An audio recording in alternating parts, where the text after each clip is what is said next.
தேர்தல் வாக்குறுதி கொடுத்து எடப்பாடி பழனிசாமி ஏமாற்றிக் கொண்டிருப்பதாக முன்னாள் அமைச்சர் திண்டுக்கல் சீனிவாசன் பேசியது பரபரப்பை ஏற்படுத்தியுள்ளது. தூத்துக்குடியில் நடைபெற்ற அதிமுக கூட்டத்தில் முன்னாள் அமைச்சர் திண்டுக்கல் சீனிவாசன் கலந்து கொண்டார்.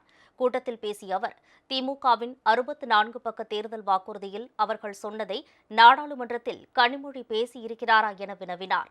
எப்படி 2021 தேர்தலில் 525 வாக்குறுதிகள் கொடுத்து எடப்பாடி பழனிசாமி ஏமாற்றிக் கொண்டிருக்கிறாரோ, அதேபோல நாடாளுமன்ற தேர்தலில் 64 பக்க தேர்தல் அறிக்கையை கொடுத்து அதை நிறைவேற்றாமல் இன்று வரை ஏமாற்றி வருகிறார்கள் என கூறினார்.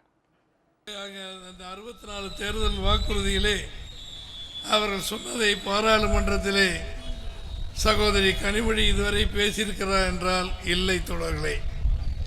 எப்படி 525 வாக்குறுதியை 21 தேர்தலிலே எடப்பாடி கொடுத்து ஏமாற்றிக் கொண்டிருக்கிறாரோ, எப்படி 525 வாக்குறுதியை 21 தேர்தலிலே எடப்பாடி கொடுத்து ஏமாற்றிக் கொண்டிருக்கிறாரோ, அதே போல பார்லிமெண்ட்டுக்கு என்று சொல்லி 64 பக்க தேர்தல் அறிக்கையை கொடுத்து அதை நிறைவேற்றாமல் இன்று வரை இருக்கிறார்கள்.